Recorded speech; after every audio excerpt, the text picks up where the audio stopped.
This is another paddle repair video, but we'll get to that later. This story begins on a river in North Carolina with Chris and the Gorilla.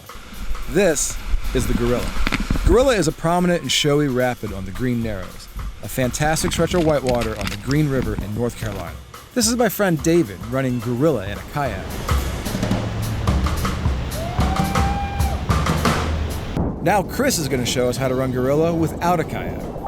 This is the first problem. He's offline here and approaching this slot with a bad angle. What's a good angle? I don't know, but it's not this. This first roll attempt would have made him a local hero, but his boat got pushed into a deep undercut, forcing him back down into the water. Out of air, options, and hope, he hits the eject button. This footage is eerie because these are the last people Chris will see before a narrow and rocky 18-foot drop. Worse, these people are probably thinking this might be the last time they see Chris. One guy tries to throw him a rope. That didn't work.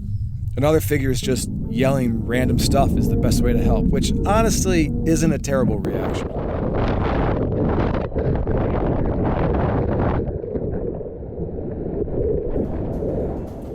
Chris survived the swim. He missed his chance to run the green race, but aside from some nasty bruises and maybe a few mental scars, he walked away just fine. Now, of course you're thinking, hey Anton, what about his paddle? When getting assistance out of the water, Chris asked, hey, did anyone get my paddle? And someone replied, oh man, you don't have to worry about that. Well, that's where I come in. Worrying about paddles is sort of my thing, and that's what this video is about. So this is Chris and the exploded paddle. Here's what they fished out of the Green River. This is a foam core paddle wrapped with Kevlar and carbon fiber. It's well built, but the power of the river is no match for any man-made object. This paddle all but exploded. The structure around the break is messy and fractured, and will need a bit of cleanup. First, this custom grip tape must go, and lighter fluid removes any gooey residue left behind. We need to start with a clean, contaminant-free surface. Now it's time to suit up, grab the mean machine, and grind away the fractured pieces to determine how bad this break is. We need to remove anything that is cracked or delaminated, basically anything showing signs of damage.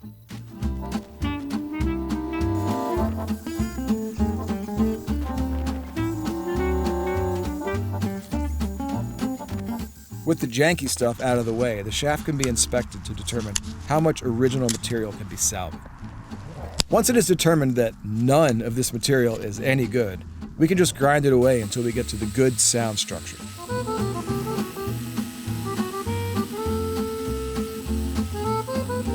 I inspect each side to make sure I've removed any delaminated or cracked areas. I taper the edges to create a smooth transition from the surface down to the foam core. This will come in handy later.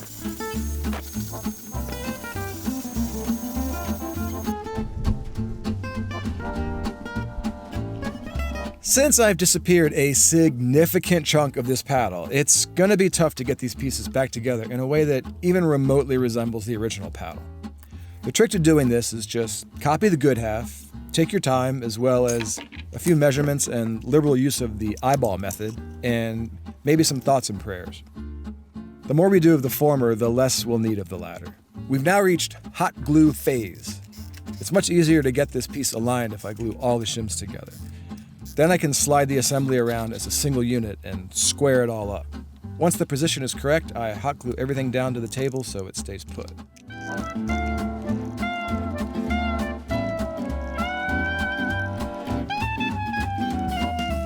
This is a scrap piece of foam left over from a paddle I built. This convenient little guy is just what I need to bridge the missing material gap for this repair. It's styrene acrylonitrile foam, or SAN for short, or Corcel for anyone that knows what that is. Point is, it's thermoformable, which means I can heat it up and put a nice bend in it. I just try and match the curve I trace from the good side of the paddle, and once it cools, it'll hold its shape. Pretty neat. I continue employing the eyeball method to fit this foam piece.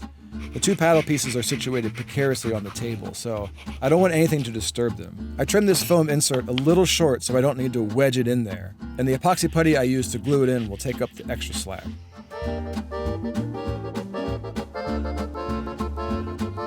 Moving on to the glue up. Each side is prepped with a light clear coat of epoxy resin. This ensures all gluing surfaces are fully saturated with resin before the putty goes on. I employ my standard lightweight putty, a little bit of milled fiberglass for strength, and a bunch of phenolic microballoons, which are considered a bulking agent that turns the resin into a thick putty without adding unwanted weight. They don't provide any strength, but they make the putty very easy to shape and sand, and it's still much stronger than the foam core of the original paddle. All we're trying to do is replace the air between the two paddle pieces with something solid that we can cover with carbon fiber. So this method's good to go. The next day, this thing is looking pretty solid. It's ready for shaping. The goal here is just smooth it out and don't make it look dumb.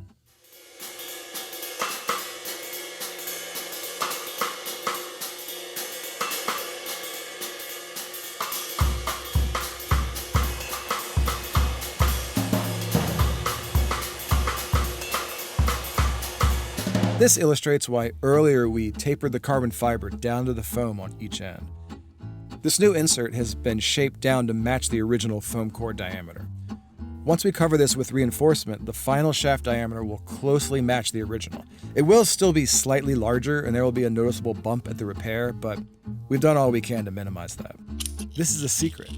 Buy these cheap chip brushes and trim them when you need to spread high viscosity materials like thickened epoxy or urethane adhesives like Aquaseal. Send royalty checks to the address in the description. I could just lay up the carbon now, but this paddle deserves a pro-level send, so we're going to dress it up with a coat of lightweight epoxy putty. This is just epoxy resin mixed with phenolic microballoons to make a peanut butter consistency. This will give us a better final surface for lamination and will fill up all the pores in the foam, preventing them from absorbing pure resin during the carbon layup, which adds unwanted weight. Every gram counts, and they add up quick. Now, sit back and watch me shape this thing for the last time.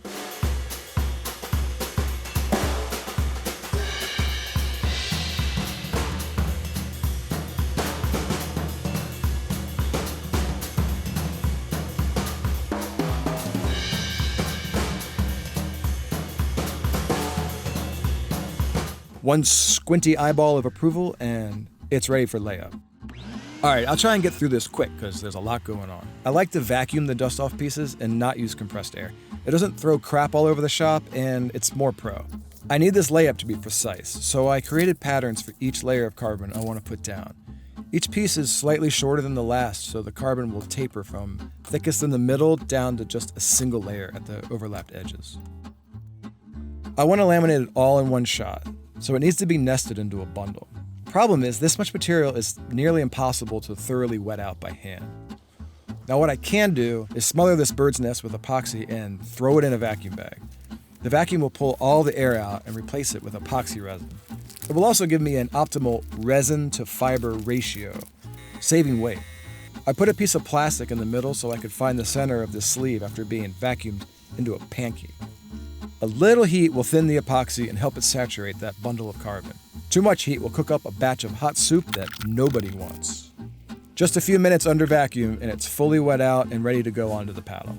It is ridiculously convenient that this is a two-piece paddle, so I can just slide the entire mess onto the shaft. There's plenty of resin in this bundle, but it's still best practice to put down a thin coat of epoxy to ensure the core doesn't accidentally rob the fibers of any resin. What is about to happen next is pretty special. I'm not sure if this is even allowed on YouTube, but it must be done, so here goes.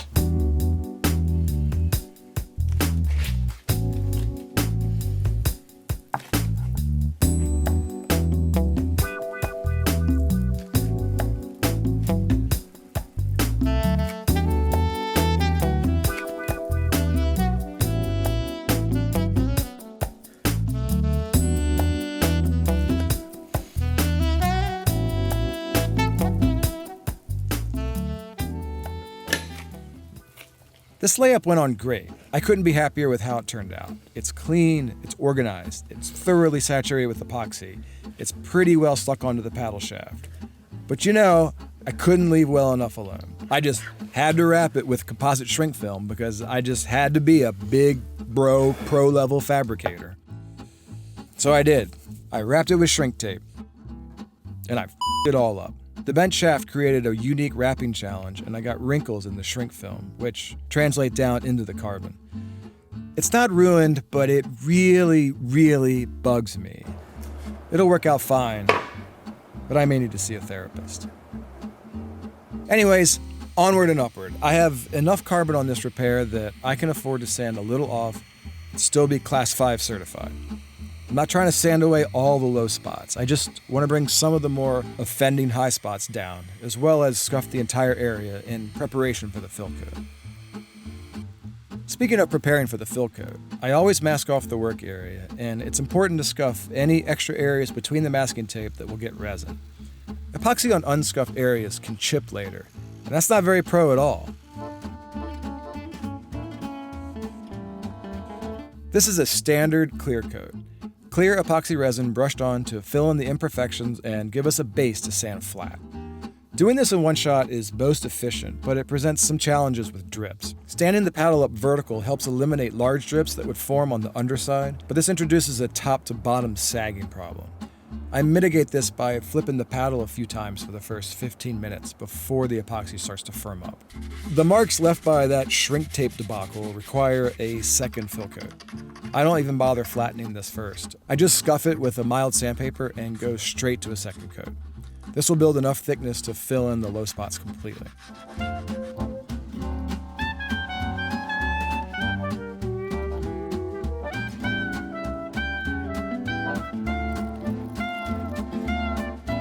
I am aggressively flattening this clear coat. That is, taking nearly all of it off, back down to the carbon as close as I can. Excess clear coat is excess weight, which is no good, and we just need to fill in those marks left by the shrink tape.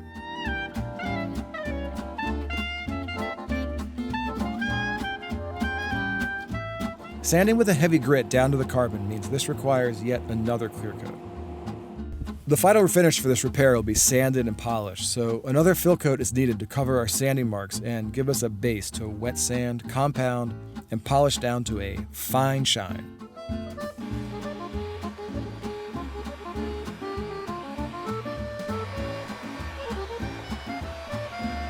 I blend the edges and knock off the dust nibs with a round of dry sanding, then switch over to wet and progress through a few rounds of increasingly finer grits. I really don't recommend compounding by hand, but it's possible with such a small repair. Actually, don't do it. I mean, maybe duct tape a rag to a drill bit or something, but do what you can to not compound and polish by hand. It did work though. It worked pretty okie dokie. And that's about it. A paddle resurrected from the grave and ready to begin a new life. Check this out.